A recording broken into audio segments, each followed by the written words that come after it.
आप देख रहे हैं आरजे लाइव हरियाणा और मैं हूं आपका हरमन प्यारा राकेश गोदारा। एक बार फिर से आपका स्वागत करता हूं।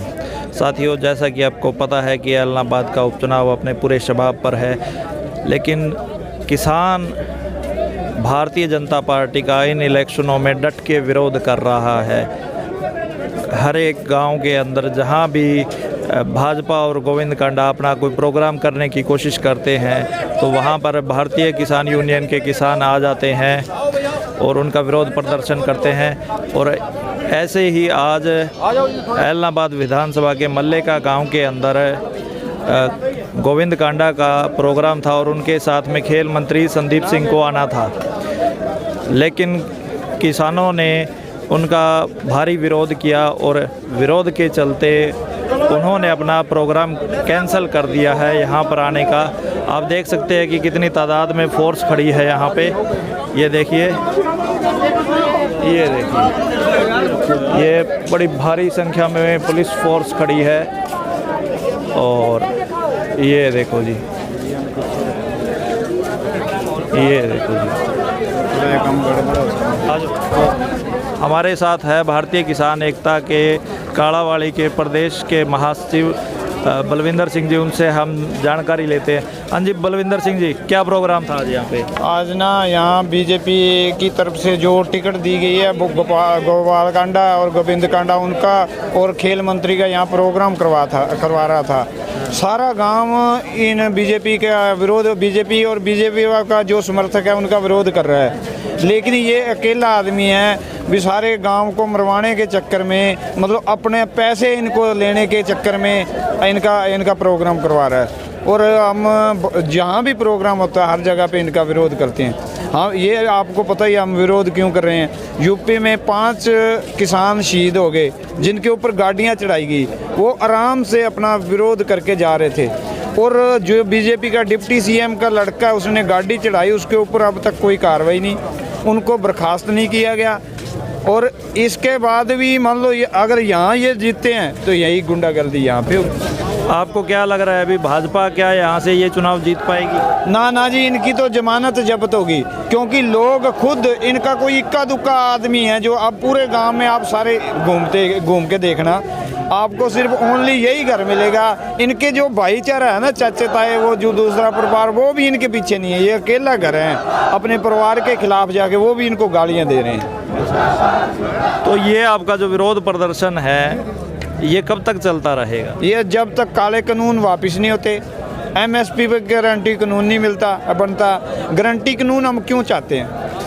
लोग कहते हैं एमएसपी आप क्यों चाहते हो? एमएसपी थी, एमएसपी रहेगी। अभी सरकार कहती है धान ना बिजाई करो, हम भी कहते हैं भी धान बिजाई नहीं होना चाहिए क्योंकि पानी नीचे से ख़त्म हो रहा है। पर दाल आज बाज़ार में 150 रुपये किलो मिल रही है, 15,000 रुपये क्विंटल होगी। हमें उसका रेट मिलता 4,000 5,000, उससे नीचे। अगर दाल का रेट फिक्स कर दें, हमें कोई ज़रूरी थोड़ी है अभी हम धान बीजें। 10,000 रुपये रेट कर दो, MRP कर दो, तो हमारा 10,000, कम से कम 10,000 रुपये दाल खरीदें तो हमें पता है हम हर एकड़ में सरसों कितनी पैदा कर सकते हैं, मक्की कितनी पैदा कर सकते हैं, दाल कितने क्विंटल पैदा कर सकते हैं। पर हमें ये नहीं पता भी उनका रेट क्या मिलेगा।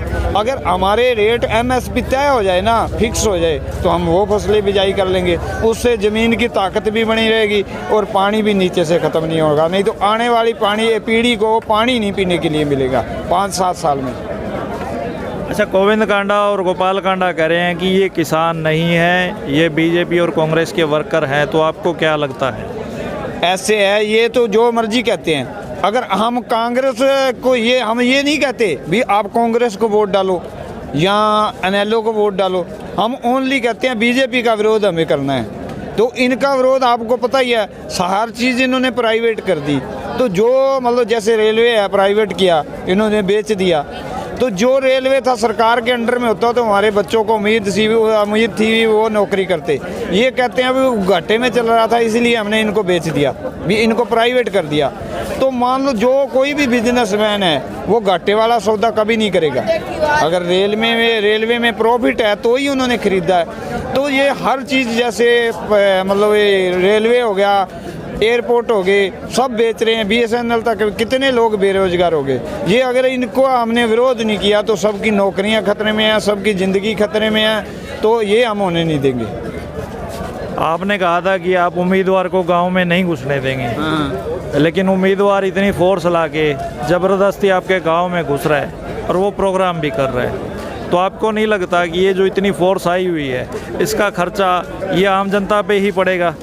तो आपको नहीं लगता कि कहीं ना कहीं आप अपना ही नुकसान कर रहे हो? नहीं, ऐसे है, अगर हम आज इनका विरोध नहीं करेंगे, आज तो चलो ये ड्यूटी करके ना मतलब अपनी ड्यूटी कर रहे हैं, हम अपनी ड्यूटी कर रहे हैं, अगर ये आज विरोध नहीं किया तो ये सारा कुछ बेच देंगे, हमारे ऊपर ऐसे ऐसे कानून ला के थोप देंगे भी हमें रोटी तक खानी नसीब नहीं होगी। तो आज का ये नुकसान तो, क्योंकि कोई भी आंदोलन है नुकसान के बगैर नहीं जीते जाते। आप शुरू से देख लो, जब भी देश के लिए लड़ाइयाँ लड़ी गई हैं, अपने हक के लिए उसमें नुकसान तो होता ही है। तो ये अगर आज हम नहीं लड़ेंगे तो आने वाली पीढ़ी को इतना भारी नुकसान उठाना पड़ेगा। ये नुकसान तो बहुत छोटा लगेगा उसके सामने। अच्छा, तो आपको क्या लगता है, एक दूसरा सवाल पूछता हूँ मैं भी, जो दो उम्मीदवार बचते हैं, एक कांग्रेस का और एक इनेलो का, इनमें से कौन सा उम्मीदवार ठीक है? हमारे लिए कोई भी सही नहीं है, पर मौके पे के टाइम ये है कि हमें सिर्फ ओनली बीजेपी को हराना है, क्योंकि बीजेपी को हराना हमारे लिए इसलिए ज़रूरी है। अगर ये बीजेपी का कैंडिडेट यहाँ से जीतता है तो बीजेपी आगे भी 700 किसान शहीद कर चुकी है। तो वहाँ पे लखीमपुर खीरी में निहत्थे किसानों के ऊपर गाड़ियाँ चढ़ाई गई, वो यही पे वो भी मतलब वो ऐसे हालात यही हो गए। और आगे हम अपने कैंडिडेट किसानों के, भगवान ने चाहा, संयुक्त मोर्चे ने चाहा, तो हम अपने आदमी लाएंगे जो हमारे लिए लड़ाई चुनाव लड़के जीत के संसद में हमारी बात रखेंगे, हमारे हक की। एक किसानों का नाम लेके एक उम्मीदवार है विकल्प प्रचार, वो चुनाव लड़ रहा है, तो आप क्यों नहीं उनका समर्थन क्यों ना जी? वो संयुक्त मोर्चे ने कह दिया भी हमने किसी को नहीं कहा भी ये लड़ें। जिस दिन वो नॉमिनेशन भरने आया था उसी दिन हमने उसका विरोध किया था। वो तो ऐसे ही ऐसे आंदोलनों के बल पे ही उसकी रोटी चलती है। आप कोई भी देख लो, उसका बिजनेस क्या है, उसका काम यही है आंदोलनों से रोटी कमा के खाना। तो ऐसे आदमी तो कहिए, संयुक्त मोर्चे ने ये ऐलान नहीं किया, क्योंकि हम जो भी विरोध करते हैं या समर्थन करते किसी बात का, वो संयुक्त मोर्चे के जो ऐलान होता है उसके हिसाब से चलते हैं। अब आपका अगला प्रोग्राम क्या है? अगला प्रोग्राम 27 तारीख को है, महापंचायत रखी है। वो उसमें संयुक्त मोर्चे के जो मेन आगू हैं वो आएंगे, टकैत साहब है, जैसे और भी हैं, उनमें से जो भी आएंगे यहाँ पे गांव-गांव जाके प्रचार करेंगे बीजेपी को वोट ना दो। तो ये थे हमारे साथ भारतीय किसान एकता मोर्चा के प्रदेश महासचिव बलविंदर सिंह जी, जिन्होंने बताया कि यहाँ पर जो भारतीय जनता पार्टी के उम्मीदवार है वो ज़बरदस्ती पुलिस फोर्स को लाके गांव में प्रोग्राम करने की कोशिश कर रहे थे, गांव में घुसने की कोशिश कर रहे थे। तो बने रहिए RG लाइव हरियाणा के साथ। धन्यवाद।